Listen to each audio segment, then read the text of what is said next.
The one thing I love about sports is sports can be the great equalizer. What I mean by that is very simple. Is that at the end of the day, no matter what, if you can play, I feel like you'll get a chance and you'll get an opportunity and somebody will find you. So it doesn't matter if you're playing at Alabama or it doesn't matter if you're playing at Division III Mount Union, SPR Garcon. If you can play, they'll find you. Danny Woodhead at Chadron State. If you can play, they will find you. And I'm a guy that's all for the small school talents because sometimes, frankly, guys just slip through the cracks and guys, have a chip on their shoulder and guys really plug away at their craft and they work and they work and they work and they prove that they really want it. And just because they played at a lower level of competition at the end of the day, to me, I gotta stay saying that phrase, the cream rises to the top. And if you can play regardless of the level. You can think of all those many years back, Steve McNair played at Alcorn State. He could play. It didn't matter the level of competition he faced in college. Eventually, when he got into the NFL, he led his team arguably one away from a Super Bowl, perhaps. So I always get my interest piqued when I hear about small school guys and guys playing at lower levels of college football making a name for themselves. So naturally, when I started hearing a lot of buzz about Derek Rivers and seeing a lot of talk about Derek Rivers and his NFL potential, I was naturally uh, excited. My interest was piqued, that's for sure, because I wanted to see what the fuss was all about. And I can most certainly tell you that this kid from Youngstown State looks the part of an edge rusher. He's about 6'4", almost 250 pounds. He's got decent burst and quickness off of the edge. Adequate athlete overall. You could see where people might get excited. And, in a league like the NFL, where it's so much about the passing game today, it's every bit as much about stopping the opposing team's ability to throw the football. And still the best way to stop a team from throwing the football is to be able to get in a quarterback's face.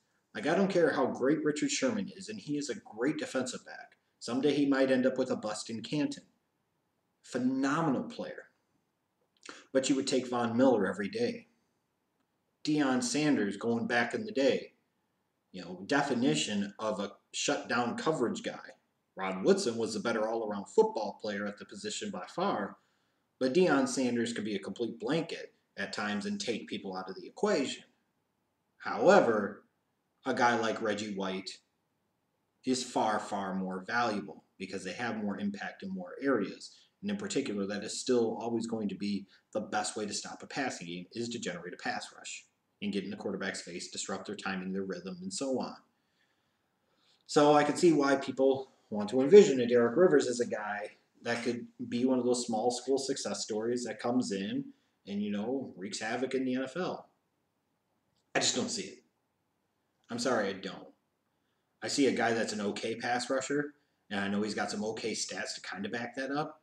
But when I actually watch the games, to me, there were a couple of times where I had to struggle to find Derek Rivers on film. And that should never happen, especially when playing at a smaller school. You should be a man among boys. You should be the dude, the alpha dog, the unquestioned dude on the field. When you start watching a game within 5 or 6 plays, whether it's the offensive or defensive side of the ball, especially on the smaller school side, you should be able to find the dude. And I have to be honest, it took me quite a while to determine who the hell Derek Rivers even was. He had a tendency to blend into the crowd. And if he's blending into the crowd at Youngstown State, what the fuck is he going to do, in my opinion, at the NFL level other than not even be a part of the crowd? He's not very good against the run.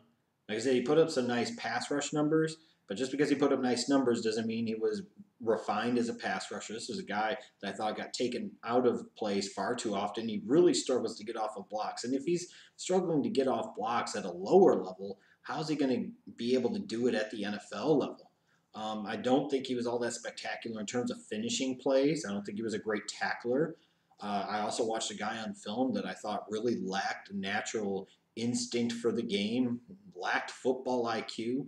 But perhaps the most troubling thing of all for me is when you're a dude at a smaller school, and especially if you've got a trait, like he's got size and he's got enough explosiveness for the NFL. So he's got two things right there in terms of tangible physical qualities that NFL teams will covet. He's got them both. But you also have to know that you're playing at a smaller level of competition. And as a result, it's already going to be a natural question no matter what the hell you do. These are the type of guys that should be pissed off about the fact that they didn't get Division I opportunities. These should be guys that are pissed off about the fact that they don't get to play on national television every freaking week. These are the type of guys that should play with a massive chip on their shoulder. And Derek Rivers did not do that. In terms of all the guys that I've watched for the 2017 draft, his effort level may have been as piss poor as anybody I've watched, regardless of position. It was god fucking awful. I gave a dude a 3 in terms of effort and motor. And I'm sorry, hustle and will and effort are very big things in my book. Now, when you got a guy in particular that plays at a lower level of competition, and he so consistently plays like he doesn't give a fuck, then why the fuck would I want to take this guy anywhere in the first 4 rounds of the NFL draft? I think that's crazy. And I know I will be in the minority here, and I'm sure he'll probably end up going on day number 2 somewhere. Who knows where the fuck he ends up getting drafted. But I cannot for the life of me figure out why so many people are so high on this dude. Because he needs a ton of work fundamentally. He's poor against the run. And even in this case, it seemed like at times, instead of dominating, he was the one that got dominated at a much lower level of competition. And on top of that, the first chance he got, he was loafing it consistently. Like some of these teams that give out demerits, or if you will, or bad marks for loafing it on film, Derek Rivers has to finish at the top of any team. Just terrible. If the guy didn't play with a chip on his shoulder at Youngstown State, why the hell would he do so at the NFL level? If he didn't play like he wanted it at Youngstown State, why the hell would he do it at the NFL level? I'm sorry. I think the dude is massively overrated. I cannot get behind edge rushers or just players in general who have so many deficiencies in their game that really failed to leap out to me on film at a lower level of competition where they clearly should have been able to easily establish themselves as the alpha dogs and then play consistently like they don't care.